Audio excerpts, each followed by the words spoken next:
supaya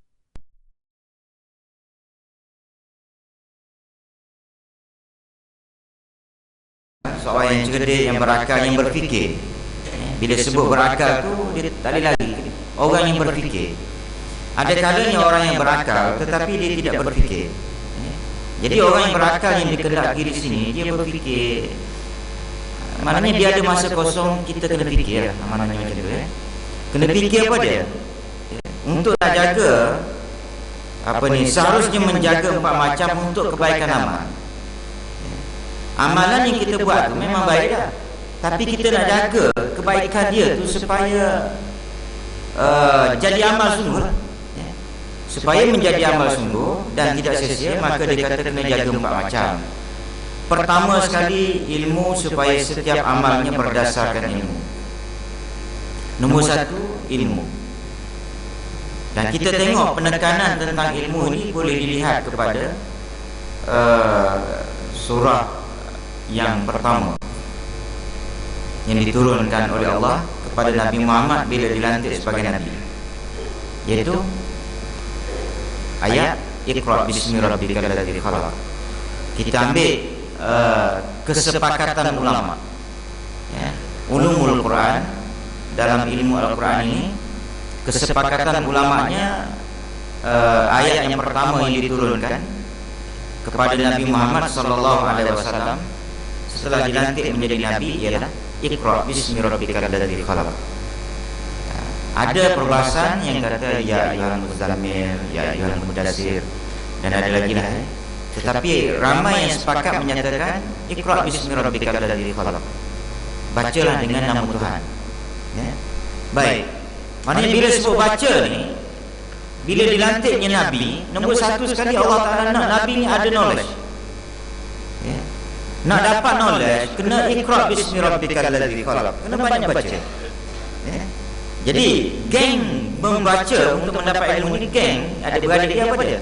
Membaca, mutalaah, diskus, wacana, simposium, seminar, itu semuanya geng untuk mendapatkan ilmu. Cara-cara untuk mendapatkan ilmu. Jadi apa jua cara dan dipanggil program ke majlis yang boleh menyebabkan kita dapat ilmu, kita kena attend. Dan ilmu ni tuan-tuan, dalam surah Al-Kahfi, kullau kana al-bahru midadan li kalimati rabbil lanafidal bahru qabla an tanfada kalimat rabbi walau ji'na bimithlihi madada. Ilmu Allah Ta'ala ni luas. Saya nak sentuh sikit yang ini. Tuhan kata kalau ambil lautan pun sebagai dakwah, habis kata. Lautan tu habis. Dunia kita ni, muka bumi dipenuhi dengan lautan 3/4. Satu 3/4 maknanya 3/4 banyak lautan, tak campur sungai. Baik, Tuhan kata kalau ambil, jadikan lautan itu sebagai dakwah, nak tulis ilmu aku ni, habis kering. Bahkan mari satu lautan yang lain pun kering. Jadi dalam kes ini tuan-tuan, Tuhan beritahu ilmu banyak. Dengan sebab itu kita tidak boleh menafikan ilmu orang lain. Itu dia. Kita tak boleh nafikan. Kita kadang-kadang kita baca, contohlah baca kitab, kita rasa banyak dah kita baca. Berapa muka surat ni? Sekarang 957. Dia pergi dekat kesemuanya 1030 muka surat.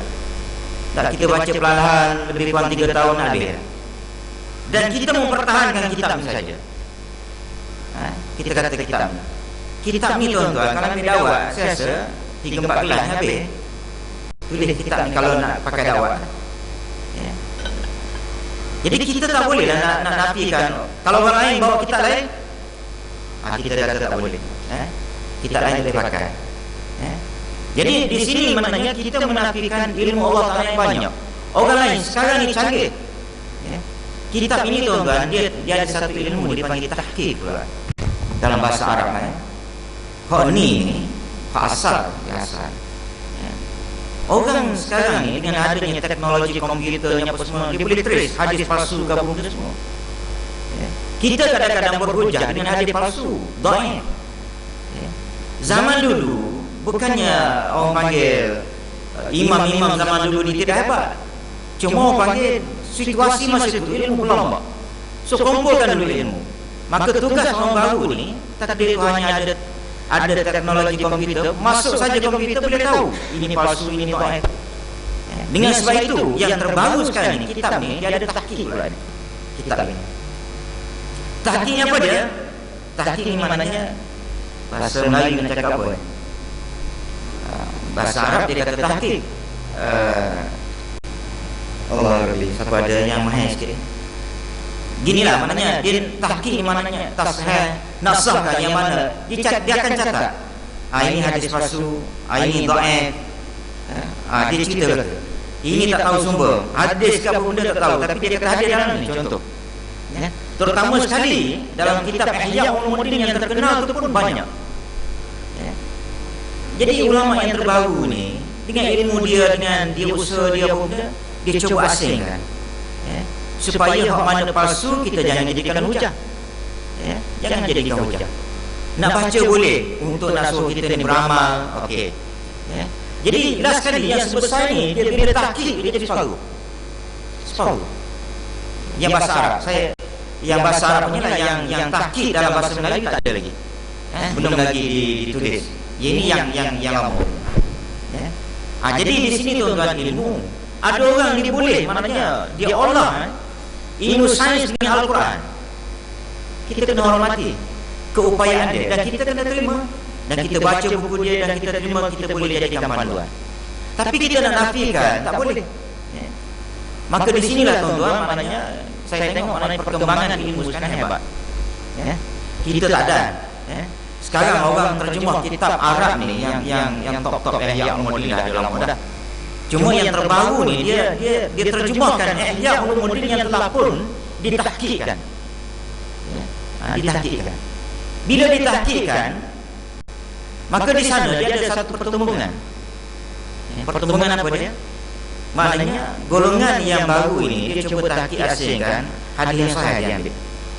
Dia asing. Hak mana maudhu' ni ataupun yang direka cipta ni, confirm direka cipta, setelah dia mengkaji maka dapati memang ini direka cipta oleh, tapi Imam Ghazali dimasukkan juga. Dibuang. Jadi di sini pula orang kata orang sekarang ini lebih hebat daripada Imam Ghazali. Tidak. Imam Ghazali masa dia hanya kumpul, bawa semua masuk dalam Ihya Ulumuddin. Bila masuk dalam Ihya Ulumuddin, maka ilmu hadis pula dia orang yang pakar dalam ilmu hadis dia tahu ini betul ke tak, ini tak betul. Orang yang kalau yang mungkin tuan-tuan kenal, orang yang agak expert dalam ilmu hadis dan dia pun memang mengajar dalam ilmu hadis, di masjid ni ada tuan-tuan kenal, itu Ustaz Dr. Profesor Madya Dr. Fauzi. Itu dia expert bahagian ilmu hadis. Sebab tu dia bila kita keluarkan hadis, dia kata cek dulu, dia tak kata tak betul. Ini orang warak, orang tawaduk. Dia kata cek dulu hadis tu. Bila kita IQ apa benda, dia kata sebenarnya hadis tu tak sahih. Dr. Fauzi itu dia pakar dalam ilmu hadis. Dr. Zulkifli pensyarah UM sekarang pengarah Akademi Majlis Islam, dia pakar dalam ilmu tafsir. Siapa lagi yang kalau boleh saya sebut? Ada satu orang lagi, Doktor Pakar Bedah. Pakar Bedah. InsyaAllah 23 ni saya jemput dia. Sempat dengan saya di Mesir. Kita ambil Islamic knowledge. Dia doktor perubatan, tapi dia belajar sambil dia belajar ilmu perubatan, dia belajar ilmu hadis. Sampai ustaz-ustaz sana pun belajar ilmu hadis dengan dia. Cuma dia bila dia bercakap, dia doktor pakar bedah, dia bercakap hadis, orang tak kenal, orang tak percaya. Orang kata ini ulama mari mana pula dia kata hadis ni tak betul. Tapi dia orang ustaz-ustaz sana belajar hadis dengan dia. 23 bulan saya jemput, tapi saya buat kat Nilan dekat Australia. Untuk geng-geng lama dulu kita kumpul balik, nak kumpul balik ilmu yang nampak itu.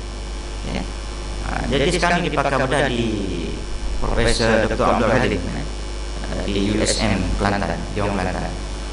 Jadi saya nak ceritanya tuan-tuan, ilmu ni kita jangan menafikan hanya orang lain dia menonjolkan ilmu, bukan menonjol tak, dipanggil keluarkan ilmu dia.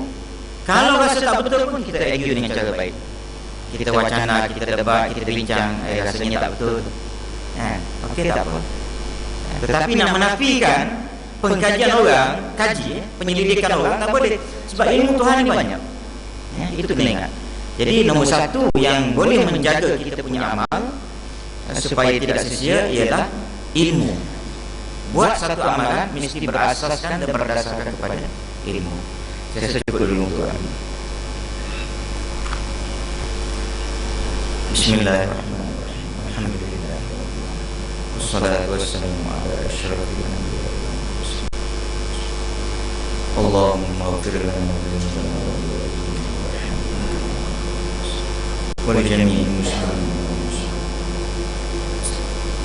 al-ahya'i minhum. Allahumma ij'alna minal ladzina yastami'una al-qawla fayattabi'una ahsana. Sallallahu alaihi wasallam. Alhamdulillah.